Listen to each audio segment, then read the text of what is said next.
Hello welcome guys. जैसा कि आपको पता है एसेंचर ने ईमेल भेजना स्टार्ट कर दिया है। आज 2:15 से 2:15 से ही एसेंचर ने सारे स्टूडेंट को ईमेल करना स्टार्ट कर दिया है कि वो दो ही ईमेल अभी एसेंचर सभी को भेज रहे हैं, या तो रिज़ल्ट एक्सटेंडेड का ईमेल आ रहा है या फिर रिजेक्शन का ईमेल आ रहा है। तो आज के वीडियो में मैं दोनों ईमेल आपको दिखाऊंगा, रिज़ल्ट एक्सटेंडेड का और रिजेक्शन का भी। और बहुत सारे ऐसे स्टूडेंट हैं जिसको कोई भी ईमेल अभी तक नहीं आया, तो उन पे भी बात करूंगा क्या उनकी प्रोबेबिलिटी है सिलेक्शन होने का, और किसी का भी क्यों हम कह सकते हैं कि सिलेक्शन आपका हो जाएगा, 100% चांसेस है सिलेक्शन का, या फिर आप सेलेक्ट नहीं हो गए। ये सारी बातें आज के वीडियो में हम लोग कंप्लीट करेंगे। जैसा कि आपको पता है, इससे पहले आज सवेरे मैंने एक वीडियोस बनाया था एसेंचर से रिलेटेड, आप देख रहे हो। इस वीडियो में मैंने बताया था कि एसेंचर का ही ये नॉर्मल है, एसेंचर का ये नॉर्मल रूल है कि वो क्या करती है, जो भी उनका टाइम होता है इंटरव्यू का या फिर एग्ज़ाम का, असेसमेंट का, इस ड्यूरेशन में वो क्या करती है, कुछ एक्स्ट्रा टाइम लेती है। जैसे 5 से 10 दिन, मिनिमम 10 से 15 दिन का वो टाइम लेती है। जैसे आपका फर्स्ट राउंड का एग्ज़ाम होगा तो उसके बाद कम्युनिकेशन असेसमेंट में हो सकता है मे बी वो 10 से 15 दिन का टाइम लेती है। फिर इंटरव्यू हो जाएगा तो रिजल्ट में 10 से 15 दिन का टाइम लेती है नॉर्मली। तो आज वीडियोज़ में मैंने दिखाया था कि टाइम शीट जो एसेंचर ने फर्स्ट टाइम इस बार शेयर किया है, तो उसमें कल का ही टाइम था कि कल ही वो रिज़ल्ट दे देंगे, बट अभी तक उनका रिज़ल्ट नहीं आया। तो क्या कारण था रिज़ल्ट नहीं आने का, उन सब पे आज बात करेंगे आज के वीडियोज़ में। तो चलिए स्टार्ट करने से पहले एक छोटा सा रिक्वेस्ट है, वीडियो के डिस्क्रिप्शन में मैं टेलीग्राम ग्रुप ज्वाइन करने का लिंक, व्हाट्सएप ग्रुप ज्वाइन करने का लिंक मैं सारा दे दूंगा, आप उसमें जाके ज्वाइन कर सकते हैं। डिस्कशन का सारा ग्रुप आपको डिस्कशन का है, कोई भी ऐसा नहीं है कि एक तरफ से सिर्फ आप मतलब मैं जो भेजता रहूँगा, नहीं, आप हम लोग पूरे स्टूडेंट मिलकर एक दूसरे से सब हम लोग डिस्कस करते हैं, सबके प्रॉब्लम को जानते हैं कहाँ क्या हुआ है। तो ग्रुप का लिंक दिया हुआ है डिस्क्रिप्शन में, आप वहाँ आके वो सारी चीज़ें देख सकते हो। तो चलिए आज हम लोग बात कर रहे हैं इसके बारे में कि एसेंचर ने क्या किया है, अपना जो एक्सटेंड कर दिया है इंटरव्यू के रिज़ल्ट का टाइम। तो इंटरव्यू के रिज़ल्ट का टाइम इन्होंने कल का ही था, डेट कल का, मोस्टली आज का था कि आज इंटरव्यू, कल जो है एसेंचर इंटरव्यू का रिज़ल्ट क्लियर दे देगी और सभी को सिलेक्शन या रिजेक्शन का नॉर्मली जो मेल है वो मेल आने वाला था आज। बट आज एसेंचर ने क्या किया है, ईमेल एक भेजा है, स्टार्ट किया है भेजना। उसमें एसेंचर ये कह रही है कि अभी आपको हमको कुछ और समय दीजिए, अभी कुछ टाइम और लगेगा आपको रिज़ल्ट देने में। तो जैसा कि आप देख रहे हो, ये ईमेल 3:30 पे किसी स्टूडेंट को आया है। ये सारे स्क्रीनशॉट मैंने टेलीग्राम ग्रुप से ही लिए हैं, क्योंकि टेलीग्राम ग्रुप डिस्कशन ग्रुप है और वहाँ पे ही सारे लोग, जितने भी स्टूडेंट आप देख रहे हो, बहुत सारे नहीं भी हो तो वो सारे एक दूसरे से पार्टिसिपेट कर, जिसको जो ईमेल आता है जो भी है वो लोग वहाँ शेयर करके एक दूसरे से बात करते हैं। तो उसमें अगर आप देखोगे तो एसेंचर ने क्या लिखा है, dear candidate, hope this email finds you well, thank you for participation in our recruitment process. This is with regard to your candidature for the role of associate software engineer. We understand that you have been waiting to know the status of your candidature. Of course हम लोग इतने दिन से इंतजार ही कर रहे थे कि एसेंचर जो है अपने टाइम पे रिजल्ट पब्लिश करे, बट एसेंचर अभी तक रिजल्ट पब्लिश नहीं किए। तो ये कह रहे हैं कि we are in the process of evaluating your candidature and will share the result with you by 19 July. So ये अब कह रही है कि 19 जुलाई को ये लोग क्या करेंगे, रिजल्ट शेयर करेंगे। Request you to please check for the notification from us on your register email ID. So maybe इसके बाद भी ये कोई ईमेल बीच में ही सेंड कर सकते हैं, तो हम सबको सारा चीज़ चेक करते रहना पड़ेगा।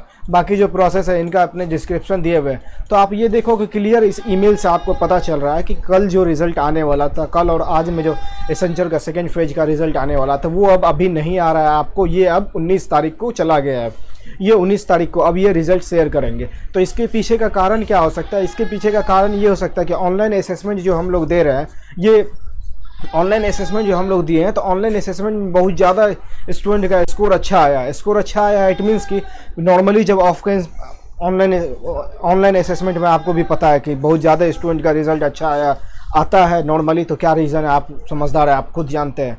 तो अब क्या हो रहा है ना कि ये नॉर्मली ऐसा नहीं करते कि एक बार फर्स्ट फेज निकाले। अगर आप देखो, इनको एक ही बार में लेना होता कि सपोज इनको 5000 स्टूडेंट को सिलेक्शन करना है, तो ये लोग ऐसा नहीं करते कि फर्स्ट में निकाले, ये हायरिंग निकाले और 5000 स्टूडेंट को सिलेक्ट कर लिए। मान के चलो सपोज 10,000 20,000 स्टूडेंट अप्लाई किए, 5000 को सिलेक्ट कर दिए, छोड़ दिए। ऐसा ये लोग नहीं करते। ये लोग क्या करते हैं, टाइम टू टाइम ये लोग रिक्रूटमेंट करते हैं और कुछ कुछ करके ही, थोड़ा थोड़ा करके करते हैं। तो जैसा आप देखोगे फर्स्ट पेज हुआ था, अभी सेकंड फेज चल रहा है, फिर थर्ड पेज का भी कुछ का रिक्रूटमेंट अभी 2019 2020 के लिए अभी भी निकला हुआ है एसेंचर का, आप अप्लाई कर सकते हैं। वीडियोस जिस आपको मिल जाएगा चैनल पे। बहुत सारे यूट्यूब चैनल भी हैं जो जिसने रिक्रूटमेंट के बारे में दे रखा है।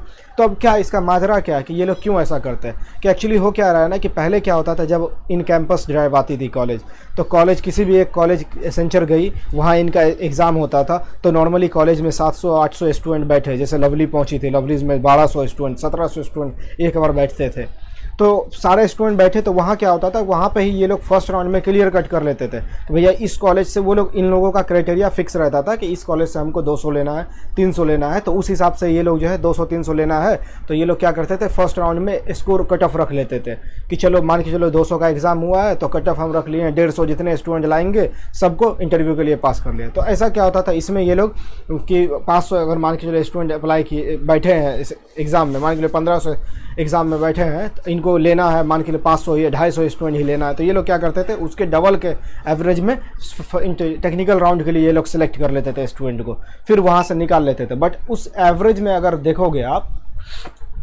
इस एवरेज से ऑनलाइन असेसमेंट में ज़्यादा स्टूडेंट पास कर रहे हैं, तो अब ज़्यादा स्टूडेंट पास कर रहे हैं तो इनको मतलब सारे का असेसमेंट भी चेक करना है, और मतलब सारा प्रोसेस है इनका, एक्चुअली ऐसा नहीं कि बैठ के एक एक करके चेक करते हैं, सारा इनका सिस्टम ऑटोमेटिक है तो चेक होता है। तो इनको अब क्या हो रहा है कि इनको भी मतलब इनको टाइम लग रहा है कि भैया कि अब नेक्स्ट फेज़ भी निकालना है कि नहीं, अभी जैसे फेज़ 2 चल रहा है, ये फेज़ 2 के रिजल्ट को मैं लेट लगा है, फेज़ 3 भी इनको लेना है कि नहीं लेना है, तो ये सारा डिसाइड करके ये लोग क्या करते हैं, इसके लिए ये लोग एक्स्ट्रा टाइम ले लेते हैं।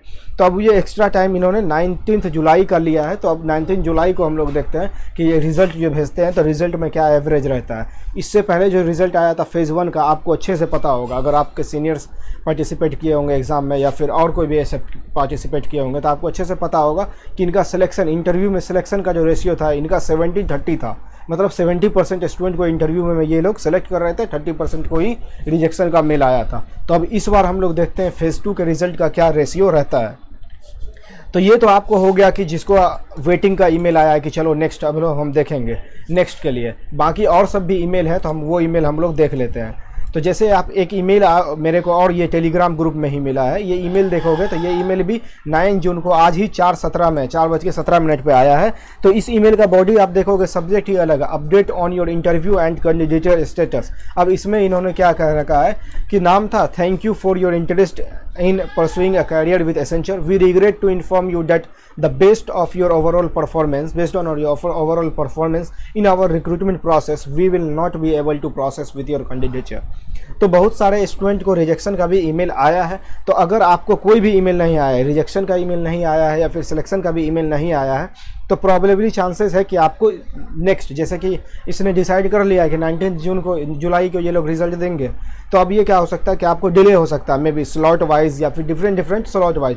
तो क्या हो सकता है कि अभी जैसे जिसको मतलब वेटिंग का ईमेल आया है कि उसका 19 जुलाई को रिजल्ट आएगा, तो प्रोबेबली उनका 22-23 जून को जो है एग्ज़ाम हुआ था उसका, सॉरी एग्ज़ाम कह रहे हैं, ये इंटरव्यू 22 जून को इंटरव्यू हुआ था उनका, तो उनको ईमेल आया है इसके लिए। तो हो सकता है आपका शेड्यूल अलग हो इसलिए आपको जो है लेट हो रहा हो, या फिर आपको इसलिए ईमेल नहीं आया। मे बी प्रोबेबली चांसेस है कि आपको मंडे तक आपको भी ईमेल आ जाएगा कि 19 जुलाई तक आपका डेट एक्सटेंड कर गया है। और दूसरी बात कि बहुत सारे स्टूडेंट के मन में ये है कि भैया हम सेलेक्ट होंगे कि नहीं होंगे, हमको रिजेक्शन का चांसेस क्या है। ये रिजेक्शन और सिलेक्शन का कोई चांसेस ऐसा नहीं है कि कोई बता दे कि आप ये हैं तो नहीं हो पाएगा। सिंपल सा इनका क्राइटेरिया था कि अगर आप 60% ओवरऑल था तो आपको, अगर मान के जाए सपोज इन्होंने मेंशन कर रखा था कि हमको 60% ओवरऑल वाले ही अप्लाई करेंगे, तो एप्लीकेशन आपको भेजने से पहले ही सारा चीज़ चेक हो जाता है कि अगर आपका 60% नहीं रहता तो आपको ईमेल आता ही नहीं असेसमेंट का। ईमेल आपको असेसमेंट का आया है, इसका मतलब अब रिजेक्शन का बात आता है, तो अब रिजेक्शन आपको 60% के क्राइटेरिया पे, या फिर आप BA के हो, BTech के हो और MCA वाले में अप्लाई कर दिया, ऐसा कुछ नहीं। अब रिजेक्शन अगर आपको आता है तो आपके इंटरव्यू प्रोसेस पे ही, इंटरव्यू के परफॉर्मेंस के बेस पे ही आपको रिजेक्शन आएगा। ये कोई भी रिजेक्शन का बेस ये नहीं है कि आप 65% ओवरऑल मांगा गया था, आपका 58 ही था तो आप अप्लाई किए इसलिए रिजेक्ट हो गए, ऐसा कुछ नहीं है। ये अगर होता तो ये पहले ही रिजेक्ट हो चुका होता। अब 100% चांसेस हम लोग किसके लिए कह रहे हैं कि अब बहुत सारे स्टूडेंट हैं जिनको अभी देखो रिजेक्ट होने का होता तो आपको रिजेक्ट होने का भी ईमेल आ चुका होता, जैसा कि अभी आपको इस स्क्रीन पे दिख रहा है कि इनको रिजेक्ट का ईमेल आया है। रिजेक्ट का ईमेल नहीं आया है, इसका मतलब है कि प्रोबेबली चांसेस है आपको 19 जुलाई को अच्छी खबर मिलेगी और आप कमेंट करके ही बताओगे कि sir I am selected in essential. So hope आपको भी ये खबर सुनाने का मौका मिले। हम लोग उम्मीद करते हैं कि जितने को भी 19 जुलाई का रिज़ल्ट का आया है, कोशिश उम्मीद पूरी है, उम्मीद है कि उनको सिलेक्शन का ईमेल आएगा। तो चलिए हम लोग वेट कर लेते हैं 19 जुलाई तक का। और बाकी आप लोग तब तक अदर कंपनीज जैसे अभी भी निकली हुई इन्फोसिस की निकली हुई है, आप लोग अभी तक अगर इन्फोसिस में नहीं अप्लाई किया तो इन्फोसिस में आप अप्लाई कर सकते हैं, इन्फोसिस में अप्लाई कर लो। अगर आप 2019 और या 2020 पास आउट हो तो टेक महिंद्रा के लिए निकला हुआ, आप टेक महिंद्रा में भी अप्लाई कर सकते हो। तो बाकी आप सब में अप्लाई करो, आगे कंटिन्यू आप लोग बढ़ते रहो। फिर जब एसेंशियल का कोई अपडेट आएगा तो फिर आपको हम वो अपडेट के बारे में बताएंगे ही। हम भी लोग नॉर्मली क्या है कि हम भी अपने काम में अभी लगे हुए रहते हैं। नॉर्मली जब कभी यूट्यूब ओपन करके देखा तो बहुत सारे यूट्यूबर हैं जो स्पेशली इस काम के लिए बैठे हुए हैं, वो लोग भी थे। देखते हैं कि अच्छा चलो ये यहाँ ये यूट्यूब पे इन्फॉर्मेशन मिल गया कि अच्छा इसका रिज़ल्ट आ गया, तो हम भी क्या करते हैं कि थोड़ा सा काम को ब्रेक करते हैं। काम को ब्रेक करने के बाद हम लोग जो कोशिश करते हैं कि आप तक भी ये अपडेट पहुँचा दे ताकि आप भी छूटे ना रह जाओ। तो कोशिश है पूरा कि आप लोग के साथ टच में बने रहें। तो चलिए आप सपोर्ट कीजिए, चैनल को सब्सक्राइब कर दीजिए और वीडियो को लाइक कर दीजिए। हम लोग मिलते हैं नेक्स्ट वीडियो में। Thank you so much.